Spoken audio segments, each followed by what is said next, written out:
جب تک تعلیم کو اوپن مارکیٹ اور مسابقتی مقاصد کے لیے استعمال میں نہیں لائیں گے۔ جتنی بڑی مسابقتی مارکیٹ ہوگی اتنے ہی زیادہ تعلیم کے استعمال کے امکانات ہوں گے۔ کلاسیکل دور میں تعلیم کو پیدائش دولت کے لیے بطور ان پٹ تصور نہیں کیا جاتا تھا۔ اسے معاشرتی ترقی کے کسی ڈیزائن میں شامل نہیں کیا جاتا تھا۔ آج کی ریسرچ نے ثابت کر دیا ہے کہ تعلیم معاشی ترقی کی بنیاد ہے۔ آج انسانی سرمایہ کاری کو عالمی توجہ مل چکی ہے۔ دنیا کی کوئی قوم انسانی سرمایہ کاری کے بغیر اپنا وجود قائم نہیں رکھ سکتی۔ تعلیمی ترقی غربت میں کمی کا بنیادی ذریعہ ہے۔ تعلیم ایک بنیادی عامل ہے جو ملک میں شرح غربت میں کمی لانے کے لیے اپنا رول پلے کرتا ہے۔ یونیورسل پرائمری ایجوکیشن ایک عالمی بیانیہ ہے۔ اس کی وجہ سے دنیا کی غربت میں نمایاں کمی کا رجحان سامنے آیا ہے۔ دنیا کے مختلف حصوں میں مقامی نظام تعلیم لڑکوں اور لڑکیوں کے لیے تعلیمی مواقعوں تک رسائی کے لیے مختلف نقطہ نظر رکھتے ہیں۔ ان مواقعوں کی رسائی میں اختلاف سے بعد کی زندگی میں ان افراد کے لیے صنفی اختلافات بہت اہمیت اختیار کر جاتے ہیں۔ اسکولنگ کے دور میں جنسی اختلافات یورپی ممالک میں بہت کم نظر آتے ہیں۔ لاطینی امریکہ، ساؤتھ ایشیا، مشرقی وسطی اور شمالی افریقہ کے ممالک میں پرائمری ایجوکیشن میں صنفی اختلافات نمایاں ہیں۔ کم آمدنی والے ممالک میں معیار زندگی بلند نہیں ہے۔ اسی وجہ سے ترقی پذیر ممالک کے طلباء کی تعلیمی کارکردگی بھی اوسط درجے کی ہے۔ انسان قومی ترقی کے متحرک عامل ہیں۔ انسانی وسائل پیدائش دولت کی بنیادوں کی تشکیل کرتے ہیں۔ انسان ہی وہ عامل ہیں جو سرمایہ پیدا کرتے ہیں، فطری وسائل کی وضاحت کرتے ہیں اور معاشی اور سماجی ادارے قائم کرتے ہیں۔ قومی ترقی کا مشن انسانی وسائل کے بغیر ممکن نہیں ہو سکتا۔ جو قوم اپنے انسانی سرمایہ کی صلاحیتوں کی نمو کے عمل سے غافل ہے اور انہیں معاشرتی ترقی کے لیے استعمال میں نہیں لاتی، وہ قومی زندگی کے کسی بھی شعبے میں ترقی نہیں کر سکتی۔ انسانی سرمایہ کی ترقی اور تعلیمی ترقی ہم معنی ہیں۔ معاشی ترقی کا زیادہ تر انحصار انسانی سرمایہ کاری پر ہی ہے۔ تعلیم پیداواریت کا ماحول پیدا کرتی ہے۔ تعلیم بالخصوص اعلیٰ تعلیم ریسرچ بطور سرگرمی کو متحرک رکھتی ہے۔ ریسرچ کے باعث دولت اور پیداوار میں اضافہ ہوتا ہے جس کے اثرات معاشرے کے ہر شعبے پر آتے ہیں۔ ممکن ہے ریسرچرز کو اپنی محنت کا مناسب معاوضہ نہ مل سکے، لیکن علم کی حدود میں اضافے کے لیے ان کی خدمات بہت اہم ہیں۔ ریسرچ کے نتائج زندگی کو درپیش مسائل کا حل پیش کرتے ہیں، معیار زندگی بلند کرتے ہیں اور ایسے نئے طریقے متعارف کراتے ہیں جن کے باعث ترقی کے نئے امکانات سے آگاہی ہوتی ہے۔ یہ آپ کا ٹاپک ہو گیا ملکی معاشی ترقی میں تعلیم کا کردار، کہ تعلیم ہے کس طرح ہماری ترقی معاشی ترقی جو ہے اس میں اہم ہے۔ اس کے بعد آمدنی اور تعلیم کے درمیان تعلق،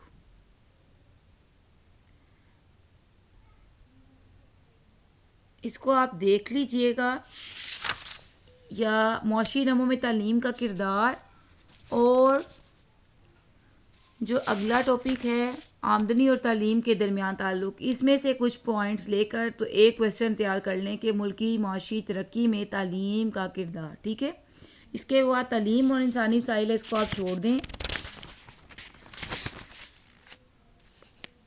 اس کے بعد ہے بین الاقوامی، یہ اس میں ٹاپک ہے انسانی وسائل مارکیٹ کے عالمی رجحانات۔ اس کو دوسرا ٹاپک جو ہمارے پاس ہے وہ جو ہمارے سلیبس میں ہے وہ ہے بین الاقوامی ہیومن ریسورس مارکیٹ اور تعلیم۔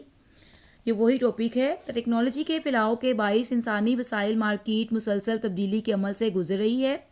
آج کا انسان تیزی سے تبدیل ہوتی دنیا میں زندگی بسر کر رہا ہے۔ سائنس اور ٹیکنالوجی اس تیز رفتار تبدیلی کے دو بنیادی عوامل ہیں۔ تعلیم کے ذریعے ٹیکنالوجی اور سائنس کے شعبوں میں ہونے والی ترقی کسی بھی قوم کے انسانی وسائل کو منتقل کی جاتی ہے۔ اسی صورت ہی میں تیزی سے تبدیلی ہوتی دنیا کے تقاضوں کی تکمیل کے لیے آج کے انسان کو تیار کیا جا سکتا ہے۔ بدلتی ہوئی دنیا میں انسانی وسائل کے رجحانات بھی تبدیل ہو رہے ہیں۔ ہر معاشرے پر لازم ہو گیا ہے کہ وہ ان رجحانات کی تکمیل کے لیے افراد کو تیار کرے۔ عالمی انسانی وسائل مارکیٹ کے مسلسل تبدیل ہوتے تقاضوں سے متعلق اہم نکات یہ ہیں: متضاد ثقافتی پیشہ ورانہ نمو پروگرام۔ متضاد ثقافتی پیشہ ورانہ نمو پروگرامز عالمی انسانی وسائل مارکیٹ کا اہم ابھرتا ہوا رجحان ہے۔ یعنی کہ مارکیٹ میں کس طرح متضاد ثقافتی پیشہ ورانہ نمو پروگرام کہ ہر ایک کا کلچر جو ہے وہ ڈیفرنٹ ہے، تو اس لیے جو ہے انسانی وسائل جو ہماری مارکیٹ میں اویلیبل ہیں وہ کلچر کی وجہ سے اس میں جو ہے بہت زیادہ وسعت پائی جاتی ہے، بہت وہ وسیع ہیں۔ ان پروگراموں میں ہر طرح کی آموزش کے مواقع میسر آتے ہیں۔ اس میں وہ کورسز بھی ہوتے ہیں جو مختلف کاروباری ادارے اپنی افرادی قوت کے لیے ضروری سمجھتے ہیں۔ ان پروگراموں کے ذریعے پیشہ ور افراد کی صلاحیتوں اور مہارتوں میں تنوع پیدا کیا جاتا ہے۔ یونیورسٹی کے رسمی کورسز، کانفرنسوں میں شرکت کے مواقع اور تربیتی سیمیناروں کے ذریعے انسانی سرمایہ میں متضاد ثقافتی پیشہ ورانہ اپروچ پیدا کی جاتی ہے۔ بڑھتی پالیسیاں عالمی ویژن میں تبدیل ہو رہی ہیں۔ کاروباری اداروں میں بڑھتی یا پالیسیاں مقامی سے عالمی ویژن کی حامل ہو رہی ہیں۔ کاروباری کمپنیاں اس ضرورت کو محسوس کر رہی ہیں کہ افرادی قوت کے لیے ضروری نہیں کہ وہ ہر حال میں مقامی ہی ہو۔ بڑھتی کیا یعنی کہ دنیا میں انسان جس طرح اب پاکستان کے لوگ ہیں امریکہ چلے جاتے ہیں، یورپ چلے جاتے ہیں اچھی انکم کے لیے، تو یہی ہے کہ مقامی لوگ جو وہاں کے رہنے والے ہیں وہی ضروری نہیں، لیکن جہاں سے جو بیسٹ انسان، جو اچھا کوالیفائڈ انسان کو ملے گا تو وہ اس کو اپنی کمپنی میں جو ہے رکھ لیں گے۔ اور اس طرح جو ہے عالمی بھرتی یہی ہے کہ دنیا بھر کے انسانوں میں جو اگر انسان کی افرادی قوت جو ہے وہ جتنی اسٹرانگ ہو اس کو ہر ملک میں جو ہے اچھی اپرچونٹی مل جاتی ہے۔ عالمی بڑھتی رجحان روایتی بڑھتی رجحان کی جگہ لے رہا ہے۔ روایتی بڑھتی رجحان کیا کہ اپنے مقامی لوگوں کو ہی جو ہے ہم نے جاب دینی ہے۔ عالمی بڑھتی رجحان کیا ہے کہ دنیا میں سے کوئی بھی جو بہتر ہوگا وہ اس جاب کے لیے اہل ہے۔ عالمی بڑھتی اس عمل پر فوکس کرتی ہے کہ باصلاحیت افراد دنیا میں کہیں سے بھی لیے جا سکتے ہیں۔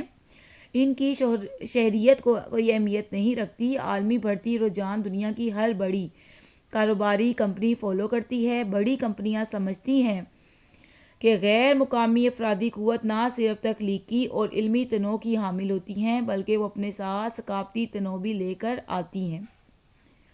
مصنوعی ذہانت سے تبدیلیاں رونما ہو رہی ہیں۔ مصنوعی ذہانت سے مراد ایسا کمپیوٹر نظام ہے جس سے ہر وہ کام کیا جا سکتا ہے جس کے لیے عام طور پر انسانی ذہانت کی ضرورت ہوتی ہے۔ بصری ادراک، آواز شناخت اور فیصلہ سازی جیسے امور مصنوعی ذہانت کا خاص موضوع ہیں۔ مصنوعی ذہانت اصل میں کمپیوٹر سائنس ہی کا ایک شعبہ ہے۔ یہ ایسی ذہین مشینیں بنانے پر فوکس کرتا ہے جو انسانوں کی طرح کام کر سکے اور رد عمل کا اظہار کر سکے۔ مصنوعی ذہانت نے کاروباری اداروں میں افرادی قوت کی بھرتی اور انتخاب کا سارا منظرنامہ ہی تبدیل کر دیا ہے۔ مصنوعی ذہانت نالج معیشت کی اہم خصوصیت بھی ہے۔ زندگی کے ہر شعبے میں بہت زیادہ ڈیٹا ہونے کی وجہ سے مصنوعی ذہانت کا استعمال روز بروز بڑھ رہا ہے۔ یہ کاروباری اداروں کی تجزیے کی بنیاد پر فیصلہ سازی کے عمل میں مدد کر رہی ہے۔ ڈیجیٹل پورٹ فولیو کے ذریعے امیدواروں کی جانچ ٹیکنالوجی سے دنیا کا زاویہ نظر بھی تبدیل ہو رہا ہے۔ آج کی دنیا ماضی کی دنیا سے بالکل مختلف ہے۔ یہ فرق ٹیکنالوجی کے باعث رونما ہوا ہے۔ نئی منڈیاں جنم لے رہی ہیں، نئے کاروبار سامنے آ رہے ہیں۔ عالمی لیبر مارکیٹ میں تعلیم یافتہ افراد اپنی جگہ بنا رہے ہیں۔ ہیومن ریسورس مینجمنٹ اور اس سے منسلکہ امور بھی ٹیکنالوجی کی وجہ سے تبدیل ہو گئے ہیں۔ افرادی قوت کے انتخاب کا طریقہ کار تبدیل ہو گیا ہے۔ پیپر سی وی کا زمانہ گزر گیا۔ اب ملازمت کے خواہش مند افراد کی سافٹ ویئر مہارتوں کو جانچا جاتا ہے۔ سارا معاشرہ ڈیجیٹل ہو گیا ہے۔ ویڈیو انٹرویو کے ذریعے ملازمتوں کے لیے افراد کا انتخاب کیا جاتا ہے۔ ملازمت کی تلاش کرنے والے افراد اپنا ڈیجیٹل پورٹ فولیو بناتے ہیں اور ویڈیو سی وی بناتے ہیں۔ ملازمین مسابقتی فوائد کے حصول کا ذریعہ ہیں۔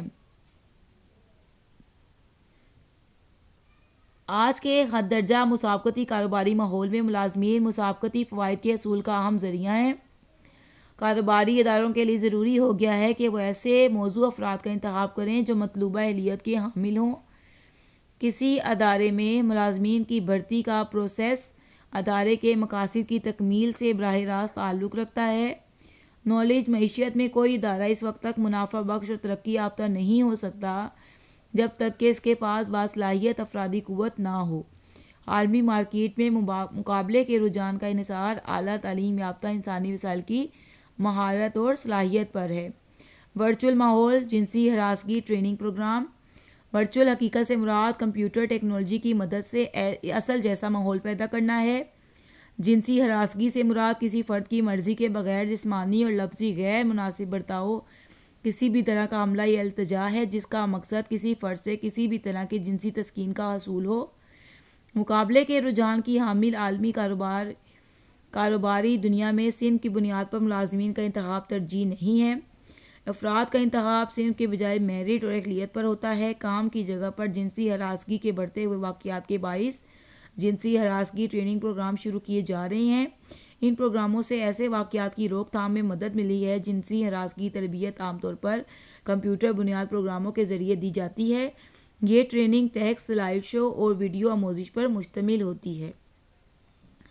اس کے بعد ہمارا لاسٹ ٹاپک آ جائے گا اس چیپٹر کا، تعلیم اور سائنس اور technology, education and development of science and technology.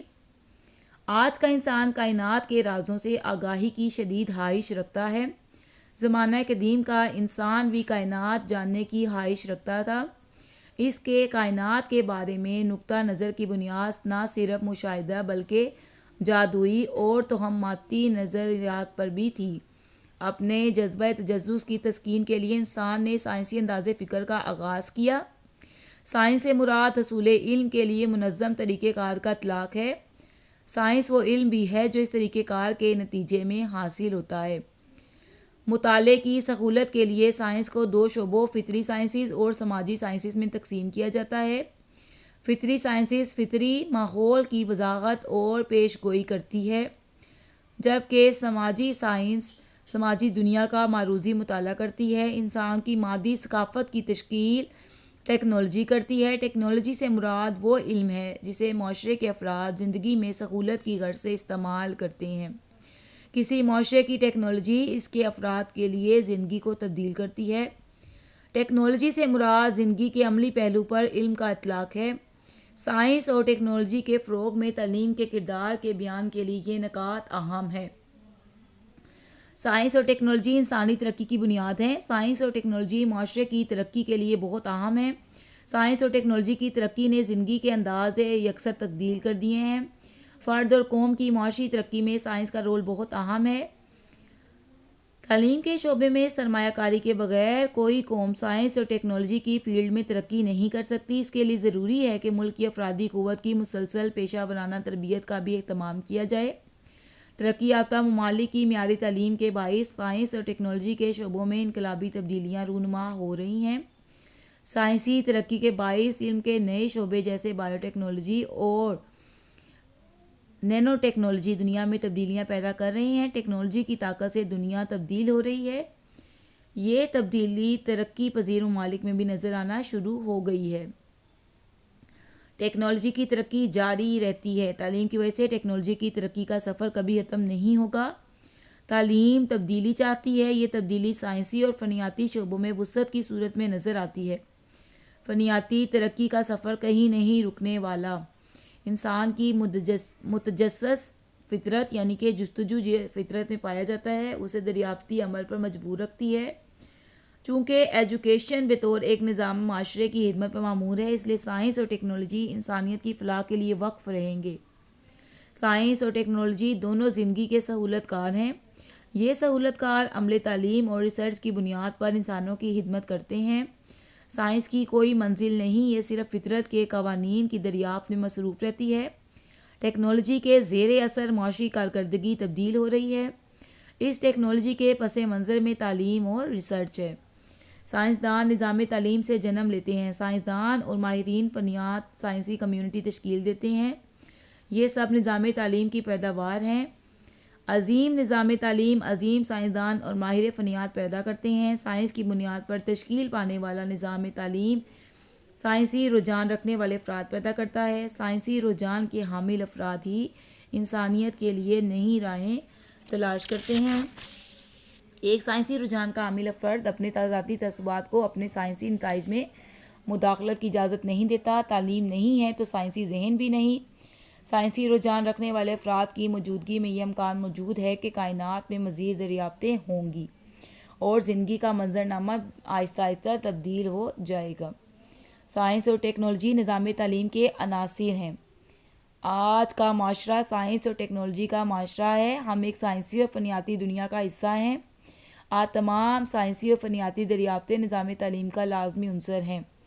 آج کی تعلیم ماضی کی تعلیم سے یکسر مختلف ہے۔ یہ سب کچھ سائنس اور ٹیکنالوجی کی وجہ سے ہے۔ ٹیکنالوجی دنیا کی تشکیل نو میں مصروف ہے۔ لوگ اسے سہولت کے لیے استعمال کر رہے ہیں۔ اسکولنگ اور تعلیم کا عمل سائنس اور ٹیکنالوجی کی تدریس کے بغیر مکمل ہی نہیں ہے۔ رسمی تعلیم نظام کا وجود سائنسی اور ٹیکنالوجی کی تدریس پر منحصر ہے۔ ہمارا کلچر سائنسی کلچر ہے۔ آج کا انسان سائنسی ثقافت کا حصہ ہے۔ ہمارے چاروں طرف سائنس اور ٹیکنالوجی کے قابل مشاہدہ مناظر ہیں۔ ہماری آج کی دنیا مکمل طور پر سائنس اور ٹیکنالوجی کی دریافتوں پر انحصار کرتی ہے۔ سائنسی ثقافت سے مراد روایات اور اعمال کا ایسا نظام ہے جس کی بنیاد دیانت، بے باکی اور انعکاسی فکر پر ہے۔ سائنسی کلچر قائم کیے بغیر کوئی سائنسی اور فنیاتی دریافت ممکن نہیں ہو سکتی۔ تعلیمی اداروں پر ذمہ داری عائد ہوتی ہے کہ وہ سائنسی کلچر کے قیام کو یقینی بنائیں۔ تعلیم اس مقصد کے حصول میں مسلسل کام کر رہی ہے۔ امید کی جا سکتی ہے کہ سائنسی کلچر انسانوں کی زندگی میں مثبت تبدیلیوں کا باعث ہوگا۔ سائنس اور ٹیکنالوجی انسانی رویے تبدیل کرتی ہے۔ سائنسی علم کے اطلاق سے قوموں کے معاشی حالات بہتر ہو رہے ہیں۔ سائنس اب انسانوں کی ثقافت بن گئی ہے۔ تعلیم نے اس کلچر کو فروغ دیا ہے۔ غیر سائنسی اور غیر استدلالی معاشرہ تیز رفتار ترقی کی ریس میں سائنسی اور استدلالی معاشروں سے بہت پیچھے رہ گیا ہے۔ سائنسی علم جدید نظام تعلیم کے باعث وجود میں آیا ہے۔ تعلیمی اداروں میں سرگرمیوں کے باعث دنیا کو معروضی انداز میں سمجھنا ممکن ہو گیا ہے۔ معروضی ذہن کی پیدائش تعلیم کا اہم کارنامہ ہے۔ سائنس دنیا کو معروضی انداز میں دیکھنے پر یقین رکھتی ہے۔ سائنسی طریقہ کار میں ذاتی تعصبات اور موضوعی سوچ کے لیے کوئی جگہ نہیں۔ سائنس طریقہ کار کے استعمال کے ذریعے تعلیم انسان کے رویوں پر اثرات ڈالتی ہے۔ یہ انسان کو ذاتی فکر جذباتی موضوعیت سے آزاد کرتی ہے۔ سائنسی افراد کو سائنسی طرز فکر دیتی ہے۔ یہ سائنس کا ثقافتی پہلو ہے۔ تعلیم ہی وہ آلہ ہے جس کی مدد سے معاشرے کے افراد میں سائنسی اور فنیاتی نقطہ نظر پیدا کیا جا سکتا ہے۔ ایسا نقطہ نظر اور رویہ پیدا کرنے کے لیے نظام تعلیم کو چاہیے کہ وہ اساتذہ کی اس انداز میں تربیت کرے جس سے وہ سائنسی انداز میں سوچنا اور رد عمل کرنا سیکھ پائیں۔ تعلیم نے سائنسی کمیونٹی کو وجود دیا ہے۔ معروضی ذہن نظام تعلیم پیدا کرتا ہے۔ ریسرچ سرگرمی کا حاصل بھی معروضی ذہن ہے۔ کسی بھی معروضی ذہن کے حامل فرد کے لیے معروضی حقائق کے مطابق سٹیٹمنٹ ہی قابل تجزیہ ہے۔ سائنسی علم معروضی بیانات پر ہی انحصار کرتا ہے۔ خارجی دنیا کے بارے میں مفروضوں پر مبنی بیانات نئی ریسرچ کے نتائج کی بنیاد پر تبدیل ہو جاتے ہیں۔ مفروضے تبدیل ہو جاتے ہیں لیکن معروضی حقائق تبدیل نہیں ہوتے۔ وہ وقت کے ساتھ مزید واضح ہوتے رہتے ہیں۔ منظم نظام تعلیم کے بغیر معروضی ذہن پیدا نہیں کیے جاتے۔ معروضی ذہن کسی بھی آموزشی سوسائٹی کا سرمایہ ہوتا ہے۔ ایسا ہی ذہن کئی طرح سے انسانیت کی خدمات کا فریضہ انجام دیتا ہے۔ آپ کا چیپٹر نمبر 5 کمپلیٹ ہو گیا ہے۔ آپ کو اب یہ جو ہے ویکیشن میں آپ نے یہ 4 چیپٹر اچھے طریقے سے یاد کرنے ہیں۔ آبجیکٹیو میں آپ کو ساتھ ساتھ اب سینڈ کرتی جاؤں گی، وہ بھی آپ نے اچھے طریقے سے یاد کرنی ہے۔ کوئی پرابلم ہو تو آپ مجھ سے پوچھ لیجیے گا۔ اللہ حافظ۔